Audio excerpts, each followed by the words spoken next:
आज मित्रों हम बात करेंगे कि धनु राशि वालों के जीवन में जो 2024 का समय आ रहा है, इसमें असुरों का राज उनको बुलंदियां देकर जाएगा। तो मित्रों, अगर हमारे चैनल पर आ गए हो तुम तो चैनल को लाइक कर देना, सब्सक्राइब कर देना।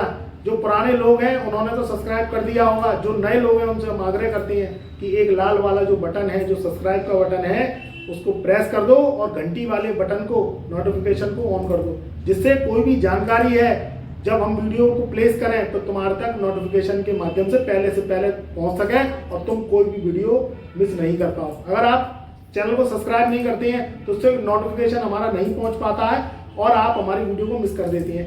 ये सब्सक्राइब का बटन बिल्कुल फ्री है, इसका कोई पैसा नहीं लगता। आज मित्रों हम बात करेंगे कि धनु राशि वालों के जीवन में 4 ग्रहों का 2024 में चलेगा असुरों का राज। ये 4 ग्रह तुम्हारे जीवन का तख्ता को पलट के रख देंगे। जब बात शनि की आती है, राहु की आती है, केतु की आती है और शुक्र की आती है, ये 4 ग्रहों का बोलबाला आज के कलयुग में व्यक्ति को पावरफुल बनाता है। शुभ ग्रह तो व्यक्ति को देते हैं सोच, वो व्यक्ति डरता रहता है, वो व्यक्ति अपनी बात को आगे नहीं रख पाता है और वो व्यक्ति का दुनिया फायदा उठाती है। सीधा होना बुरी बात नहीं है, मगर आज के जमाने में चुस्त चालाकी होना बहुत बड़ी बात है। शनि चुस्त चालाकी का कारक है, राहु ट्रिकों का कारक है, केतु गहराई और सोच और अध्यात्म का कारक है और शुक्र धन का कारक है। जब व्यक्ति के जीवन में ये चारों चीजें बैलेंस हो जाती हैं तो व्यक्ति को ये बाहुबली बनाती है। अगर आप कोई मीडिया से संबंधित कार्य करते हैं, आप अगर कोई सोशल मीडिया से संबंधित कार्य करते हैं या आप कोई किसी भी प्रकार से कोई पॉलिटिक्स ज्वाइन करना चाहते हैं, कोई व्यापार करते हैं या कोई जॉब करना चाहते हैं, तो इसमें माइंड का शार्प होना बहुत जरूरी है। अच्छे ग्रह की महादशा लग जाती है तो व्यक्ति के जीवन में कभी कभी अच्छा होता नहीं है। वो व्यक्ति कहता है कि मेरी दशाएं गुरु की चल रही हैं, मेरी दशाएं जो है बुध की चल रही हैं, मेरी दशाएं सूर्य की चल रही हैं, मगर मैं परेशान क्यों हूँ। जबकि राहु की दशा में कभी कभी व्यक्ति बहुत ज़्यादा पैसा कमा जाता है। अब इसमें देखने की बात यह है कि आप धनु राशि के हैं और आपकी जो जन्म कुंडली है उसमें लगन कौन सी है, उसमें राहु की पोजीशन क्या है, तो आपको जो राहु की दशा है वह शुभ फल क्यों नहीं दे रही, इसमें भी कॉन्सेप्ट देखना जरूरी है। देखिए, जो एस्ट्रोलॉजी है वो क्या है, वो गणित है।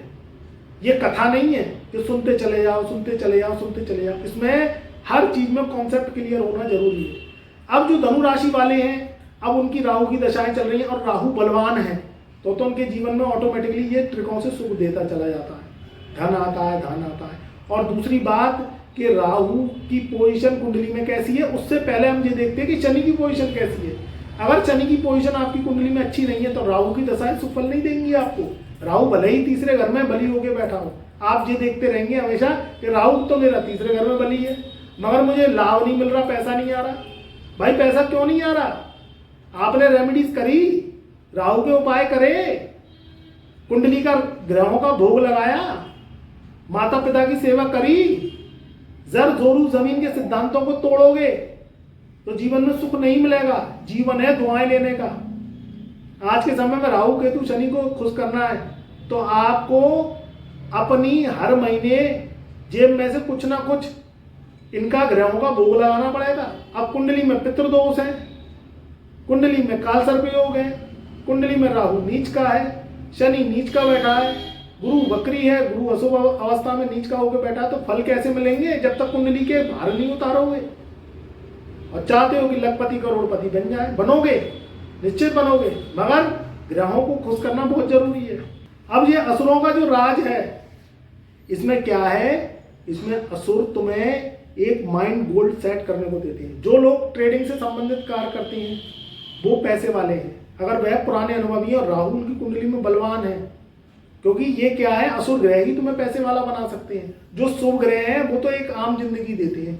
अब हमने कुंडलियों का अभ्यास किया है, कुंडलियों पे वर्क किया है, तो हमने देखा है कि जो राजयोग हैं वो व्यक्ति को तो लखपति तक बना देते हैं और बहुत जल्दी करोड़पति नहीं बनाते हैं, मगर जिनकी कुंडली में विपरीत राजयोग हैं और जो असुर ग्रह हैं वो केंद्रों में बैठे हुए हैं, शनि राहु केतु शुक्र, तो वो व्यक्ति को करोड़ों का व्यक्ति बना देते हैं। उनकी दुनिया ही अलग होती है, क्योंकि पैसे से दुनिया बदल जाती है। नेम फेम चमक शाइन, समाज में इज्जत। तो समाज में इज्जत कैसे बनेगी? समाज में इज्जत कमाने के लिए उससे पहले पैसा कमाना पड़ेगा, नहीं तो कोई किसी की इज्जत नहीं करता। पैसा अगर तुम्हें कमाना है तो माइंड को सेट करना पड़ेगा, अपने उद्देश्यों को टारगेट्स पे लगाना पड़ेगा। आज का समय फालतू घूमने फिरने का नहीं है, वो तब तुम घूमोगे फिरोगे जब पैसा कमाओगे। और पैसा देते हैं ये ग्रह, ये जो जिनको हम बुरा बताते हैं, ये बुरे ही ग्रह तुम्हें करोड़पति अरबपति बना देते हैं। और जो अच्छे ग्रह हैं वो व्यक्ति चूना घिसता रह जाता है, कुछ हाथ नहीं लगता, उसके कौड़ी नहीं लगती। और आज के समय में अगर पैसा नहीं है तो कोई इज्जत नहीं। जी जान एक लगा दो, मैं ये नहीं कहता, सत्य कर्म से भी पैसा कमाया जा सकता है। राहु के केतु के ट्रिक ज्ञान से भी पैसा कमाया जा सकता है। तो कैसे कमाओगे? अपनी कुंडली को बैलेंस करो। अब करोड़ों लोगों की धनु राशि है, करोड़ों लोगों की धनु लगन है। अब ये देखो कि कुंडली में राहु केतु शनि और शुक्र कहाँ है, और अगर वह कहीं अनबैलेंस है तो उन्हें हम उपाय के जरिए ठीक कर लें, अपनी कुंडली पर वर्क कर लें। तो हर वर्ष की कुंडली बदल जाती है, क्योंकि वर्ष पर बदलता है, ग्रहों की पोजीशनें बदलती हैं। हर 6 महीने में ग्रहों की पोजीशन बदलती रहती है। अब इस समय जो शनि है वो धनु राशि वालों के तीसरे घर में शनि बैठा है, चौथे घर में राहु बैठा है, 10वें घर में केतु बैठा है, और जो गुरु है वह 5वें घर में बैठा। गुरु चंडाल का जो दोस्त था वो खत्म हो गया। तो कुंडली बहुत पावरफुल है। मगर अगर तुम्हारी जन्म कुंडली में लगन 0 डिग्री की है या 28-29 डिग्री की है, या तुम्हारी कुंडली में जो शुक्र है उसकी पावर कम है, या कुंडली में जो शुक्र है वो वक्री है, या शनि 0 डिग्री का है, या शनि लगन में बैठा है, तो भैया उपाय तो करने पड़ेंगे, नहीं तो फल कैसे मिलेगा? तो तुम क्या सोच रहे हो? ये जो राजयोग हैं उनके लिए फलित है जिनकी कुंडली युवा है, 10 से 20 डिग्री की है। ग्रहों में जो अवस्था है वो युवा अवस्था के हैं, और वह उच्च के, तो वो फायदा ले जाएंगे। नहीं तो ऊपर ही ऊपर से गोचर आया और निकल गया, तुम्हें क्या फायदा मिला? तो इसका फायदा तुम्हें जब मिलेगा, मैं पहले ही कह चुका हूं कि जो एस्ट्रोलॉजी है वो गणित है, ये कथा नहीं है जो सुनते चले जाओ। तो इसलिए कॉन्सेप्ट को क्लियर करने के लिए मैं आपको बता रहा हूं। आप जो कहते हो कुछ नहीं होता, होता है। आपकी कुंडली अगर खराब है, कुंडली में पाप कर्तरी दोष है और कुंडली में ग्रह निर्बल है, तो कुंडली के उपाय करने पड़ेंगे, तब आपकी कुंडली बूस्ट मारेगी। नहीं तो ऊपर ही ऊपर से राजयोग आए और निकल गए गोचर के, आप क्या घंटा कर पाए? तो इसलिए ये 4 जो असुर ग्रह हैं जो उनको लाभ देंगे जिनकी कुंडली युवा पावरफुल है और जो दिन रात मेहनत करती है। अब जो लोग मेहनत नहीं करते हैं वो लोग सबसे ज्यादा कमेंट में लिखते हैं कि गुरुजी कुछ नहीं हो रहा। तो भैया तुम करते क्या हो? पड़े पड़े बिस्तर में वीडियो देखना, खटिया पलंग और तोड़ते रहना, सर्दी आ रही है रजाई में पड़े रहना, तो घंटा कर लोगे उससे कुछ? उसके लिए मेहनत करनी पड़ेगी, अपने मुकामों को देखो। तरक्की उसी को मिलती है जो व्यक्ति कर्म प्रधान होता है।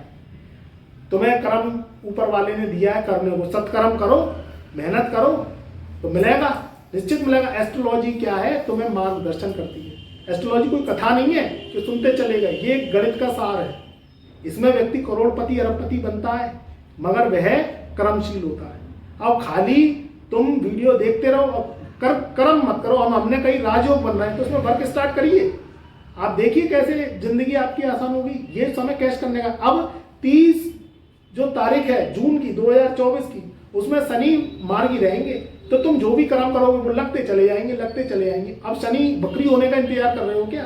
तब लेके बैठोगे? तुम देखना जून जुलाई अगस्त में कितने आंधी तूफान आते हैं, भूकंप आता है, सुनामी आती है, ग्लेशियर पिघलते हैं, कहीं कुछ होता है। क्यों होता है? क्योंकि शनि 30 जून से लेके और नवंबर तक बकरी रहती है। तो उसमें आपदाएं आती हैं, मुसीबतें आती हैं, व्यक्ति परेशान हो जाता है, या नई नई बीमारियां कोई आ जाती हैं। अब कोरोना आया, उसमें शनि बकरी था, नीच का था, मकर राशि में स्वयं ग्रही था, गुरु नीच का था, तो उसमें कितना व्यक्ति परेशान हो गया। पूरा घर में से जो है दिक्कत हो गई, परेशानी हो गई, दुखों का पहाड़ झेलना पड़ा। अब शनि कुंभ राशि में अपने घर में बैठे तो फायदा लो उसका, अपने वर्क प्लेस को करते चले जाओ। और पैसा आए तो कर्जे वालों के कर्जे पटाओ, उन्हें रखो मती, जिससे शनि सुख फल दे। अब इस समय में मांगलिक कार्यक्रम होंगे। ये 4 जो शैतानी ग्रह हैं ये धनु राशि वालों को राजा बना के जाएंगे। अगर तुम प्रयास करते हो शादी विवाह के लिए तो शादी विवाह हो जाएंगे। तुम जॉब के लिए प्रयास करते हो तो जॉब लग जाएगी। तुम अगर पॉलिटिक्स में तुम्हें ज्वाइन करना है और अगर तुम्हारी कुंडली में है, इस बात को भी सुन लेना, क्योंकि पॉलिटिक्स में भी ग्रह पॉलिटिक्स को सपोर्ट करने वाले होने चाहिए, तब तुम पॉलिटिक्स कर पाओगे। अगर तुम टिकट लेना चाहते हो तो तुम्हारी कुंडली में अगर है पॉलिटिक्स में जाना, तुम कुंडली चेक करवाओ, तो तुम प्रयास करोगे, उपाय करोगे तो टिकट मिल जाएगा। या तुम कोई व्यापार कर रहे हो, व्यापार में घाटा चल रहा है, या व्यापार तुमने ऐसा पकड़ लिया है, ऐसा तुम चला रहे हो जो तुम्हारी कुंडली में है ही नहीं, और तुम वो व्यापार कर रहे हो तो उसमें नुकसान हो जाता है। उसमें कुंडली में ये देखना जरूरी है कि तुम्हारी कुंडली व्यापार की है कि तुम्हारी कुंडली जॉब की है, या कोई ऐसा व्यापार करो कम पूंजी वाला जो बढ़त में हो जाए। ज्यादा कर्जा लेके व्यापार करना ये भी नुकसान का कारक होता है। उसमें क्या होता है, शुरुआत में तो व्यापार आपका फायदा आपको देता है, फिर ग्राहक नहीं आता, सामान सड़ने लगता है, खराब होने लगता है, बिक्रियां आती नहीं है तो आपके ऊपर ऋण चढ़ जाता है, और खर्चे तो रोज आज के कलयुग में है ही है इंसान के। दिखावे का समय है, अब गाड़ी खरीदनी है तो उसके लिए आपको वर्कआउट करने पड़ेंगे, प्रयास करने पड़ेंगे। तो आप देखिए आपके जीवन में ये 4 जो असुर शैतान ग्रह हैं जो आपको कैसे लखपति करोड़पति बना के जाती है, और गाड़ी वाहन भवन की जो आपकी डिजायर्स हैं वो पूरी होंगी। तो मित्रों, धनु राशि वालों की जो परिस्थितियां हैं वह सुधरती हुई नजर आ रही हैं। ये 2024 में जो 4 असुर शैतान हैं, शनि राहु केतु और शुक्र, ये आपको राजा बना के जाएंगे, आपकी परेशानियों को दूर करके जाएंगे। आप इनके ग्रहों का भोग लगाइए। परिवार में शुभ मांगलिक कार्यक्रम होते हुए दिखाई दे रहे हैं। अपनी माता के सदा डेली पैर छूइए, पिता से आशीर्वाद लीजिए, भाई बहनों से रट्टे फसाद फजीयत से दूर रहिए। ये जो समय है इसमें अगर तुम्हारे कोर्ट कचहरी के मुकदमे चल रहे हैं तो उनमें विजय मिलेगी, उनसे पीछा छूटेगा। तुम्हारे भाई भाई में रट्टा हो गया है, प्रॉपर्टी विवाद चल रहे हैं, ये दूर होंगे, मुकदमेबाजी चल रही है, ये दूर होगी, और विदेश यात्रा के योग बनेंगे। तो ये समय बहुत ही उत्तम है। मेरी शुभकामनाएं, मेरा आशीर्वाद आपके सदा साथ रहेगा। मित्रों, मैं अपनी वाणी को यहीं विराम देता हूँ। मेरी शुभकामनाएं आपके सदा साथ।